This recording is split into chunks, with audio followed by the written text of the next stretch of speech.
This is a story about decisive decision-making on my part that cost a lot of money. It turned out to be precisely the wrong decision.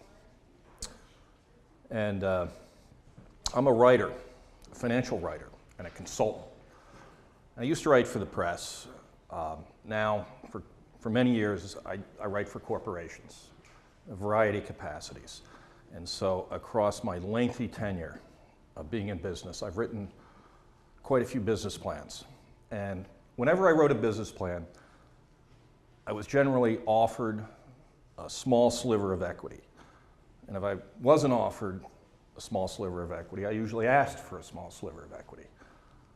And the one time that I didn't ask for this equity would have been worth $22 million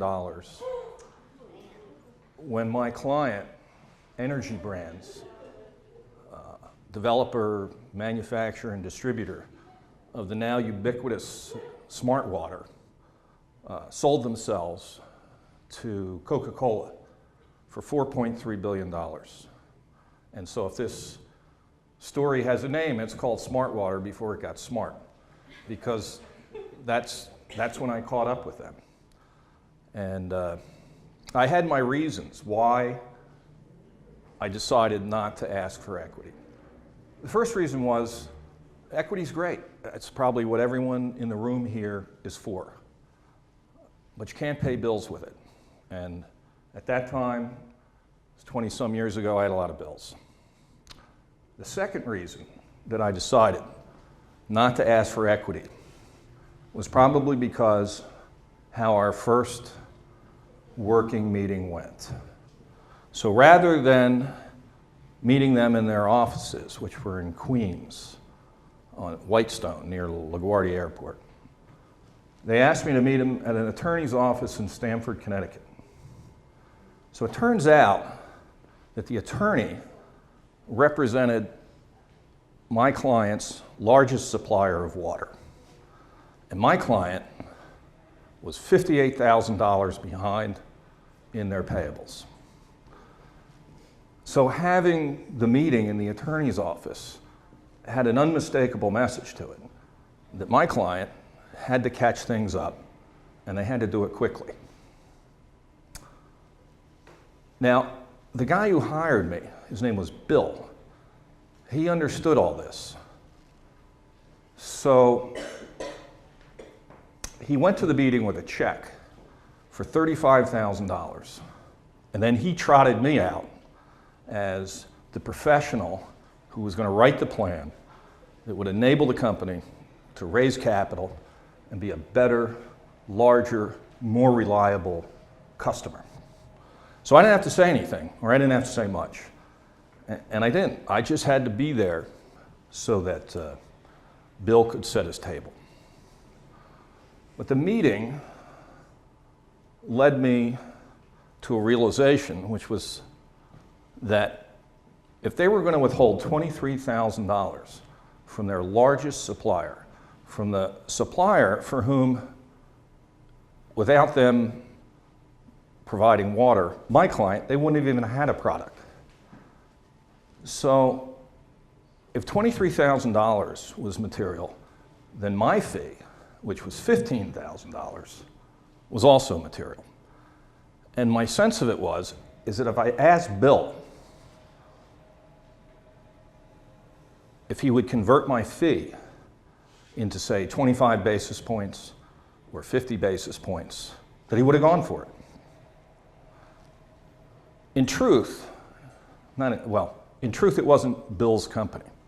Bill had a metals trading business. He was a real estate developer. He was also a boxer in a prior lifetime, a quality which was infused in every bit of his personality, though he was lovable. So it wasn't his business. It was his son's business, Darius. And Darius had led the company through a series of interesting pivots, developments, but he hadn't been able to deliver profits or wide distribution. So coming out of that meeting, I guess I made my third decision as to why I didn't want equity. And the decision was, this was a case, oh no, it's the second reason. This is a case of Dad coming to the rescue, and here was a company that was probably not really going to make it, and an equity stake wouldn't be worth much. Now the third and final reason, and I think this is the disastrous decision, was we were talking about bottled water. Now, this was in the mid-90s, so bottled water is everywhere today. But in the mid-90s, it wasn't anywhere. So the water market was flat, no pun intended, and 95% of the market was either in the 5-gallon containers that go to offices and factories, or the 1-gallon jugs that were sold in supermarkets. And any growth that was in that market was simply cannibalizing the other section of the market. Water's share of stomach, and these are the kind of things that I had to get into writing the business plan, meaning the percent of liquids that consumers consumed every year. Water's share of that was flat. So the only bright spot in the story is that water that was sold in so-called convenience packaging, that was the name of it, it didn't exist before, was red hot. And that had to be the story of the business plan, that not only could they capitalize on this trend, but that they could enlarge the category, that they would have people who people who would drink water in places and in quantities that they hadn't ever done it before. So I wrote the plan, delivered it, made the changes that they asked for, and then I was done. And that was unusual because most times when I wrote a plan, there was work to do in helping the entrepreneur craft their pitch and deliver it to investors. So when I heard about the deal, that they had sold themselves for $4.3 billion, I